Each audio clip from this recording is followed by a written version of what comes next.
This is the short version of the Excel 2010 box plots, where it's the instructions only on how to use stock charts to make box plots. So in this case, we're going to make 3 charts.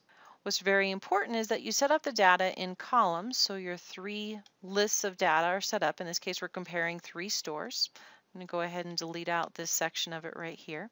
We're going to use the open, high, low, close stock chart option, where your open and close values are your quartiles, your highs and lows are your maximum minimum, and then you can choose to put the median and the mean in it if you would like. The formulas we're going to use are listed over here.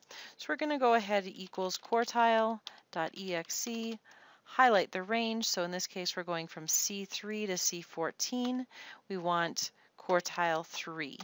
So equals maximum, we're going from C3 to C14, enter, equals minimum from C3 to colon, C14, equals median from C3 to C14, make sure there's a colon between those, equals average, C3 to C14, and equals quartile.exe,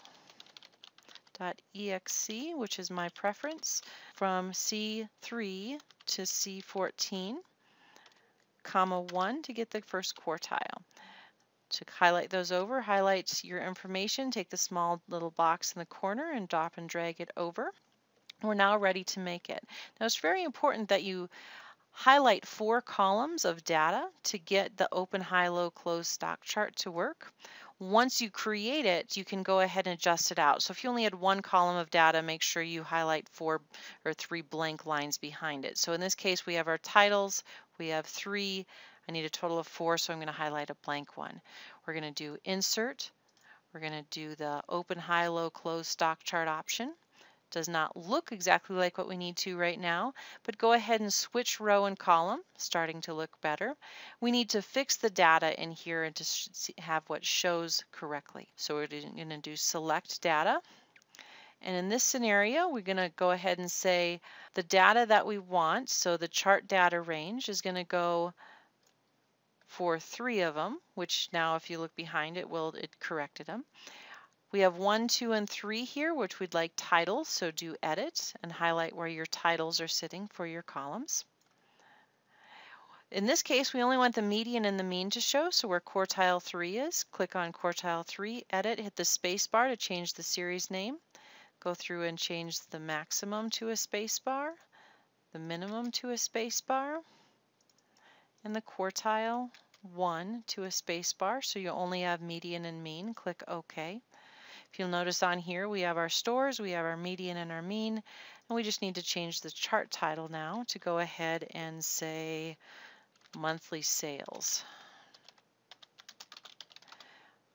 So if you'll notice, the mean and median actually don't show on here. We can't see them, so we need to take that next step. We're going to go ahead and double click on the black box. When you do it, the format down bars comes up.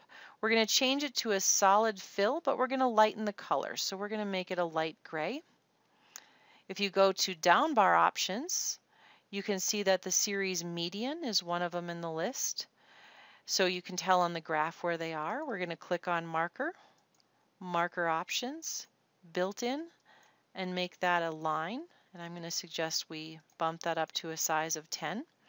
Next thing we're going to do is we're going to do series options, change that to mean, do built-in.